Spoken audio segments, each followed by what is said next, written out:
门生连忙小跑到自家宗主房门外，刚抬起手回想到昨天的惨叫声，又缩回了手，只能在宗主门外急得直打转。金光善闭目养神，听得门外几乎是原地打圈圈的脚步声，这些人真是迫不及待啊！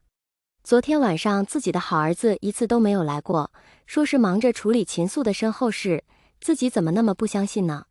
自己认回来的好儿子那么想自己死，那就先送他一程。金光瑶又有多少事情可以见光的呢？去把敛方尊喊来。敛方尊多么美好的名字，就是不知道有多少人知道这尊号背后的局语。那些敲门的便让他们直接去练武场候着吧。一刻钟洗漱后，金某必到场。屋外的门生迅速与侍女分配任何，自己去喊敛方尊。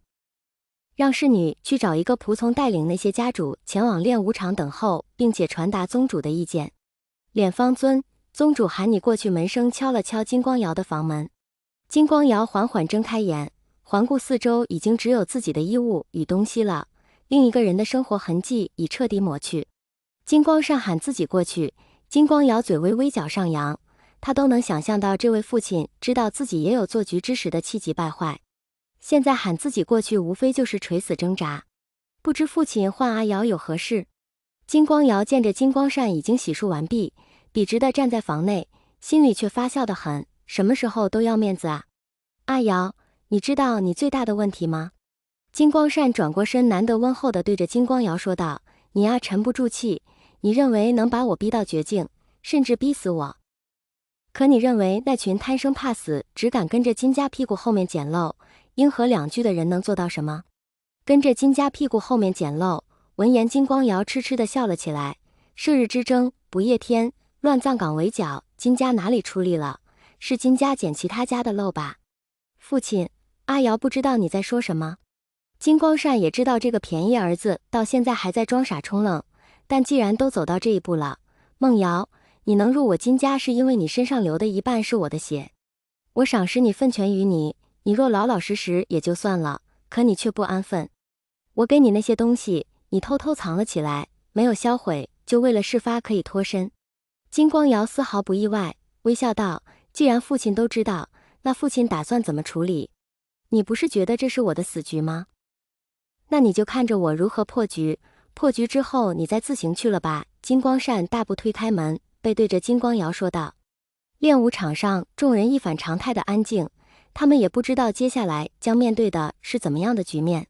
在他们没注意到的角落里，偷偷挤进了两个人，正是赶来看戏的魏婴与周云。而蓝忘机正待在客栈里被蓝家长辈训斥。蓝曦臣正准备与门中长老用食完毕后一同前往金陵台，却在客栈门前看见了那许久不曾寻到的弟弟。忘机，你也来了。蓝曦臣没有多说什么，只是温柔地说道。他知道忘机也经历了炼尸场的事，弟弟能安然无恙地站在自己面前就够了，还能责备什么呢？蓝曦臣是这般想的，可在场的长老们却不是这个想法。大长老皱着眉头看向蓝忘机，忘机，你这般风尘仆仆是去了何处？这个时候我记得长老院是罚你在家闭门思过，你可知错？蓝忘机面无表情，低头拱手道，忘机未经允许擅自离家，忘机知错，忘机的事等回宗门后再议。金宗主此刻应到了练武场，我们先去吧。蓝曦臣打断了蓝忘机想要认罚的话，打了32道界鞭还不够吗？大长老，宗主之言在理。二长老附和道。蓝启仁一言不发地打量着蓝忘机的站姿，没有发现什么异常，伤势应该不影响行动了。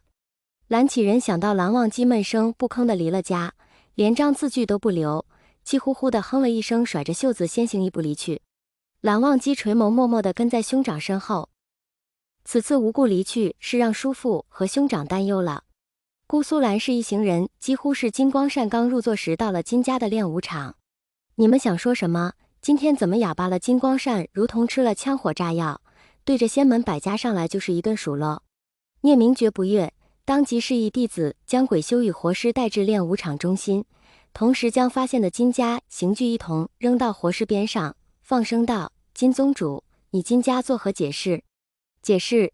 金光善双手撑着小桌子，起身走到鬼修身边，手指勾了勾鬼修身上的铁链，晃了晃铁链，聂宗主想要什么样的回答？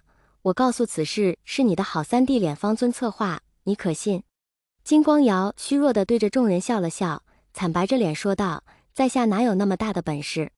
什么敛方尊？敛方尊连温若寒都能杀，你信？敛方尊平时对待百姓都极为和善。是啊，敛方尊之前不是还想过建瞭望塔，就是还没有具体的方案。练武场私语切切，但整体风向毫无意外都是偏向金光瑶的。”聂明觉自是听到那些私语，说道：“你若有证据取信于众，那他自然也逃不了惩罚。对，他没那么大的本事，因为他做的一切都是我安排下去。我也不想与你们这些人兜圈子了，炼尸场你们才发现了几处，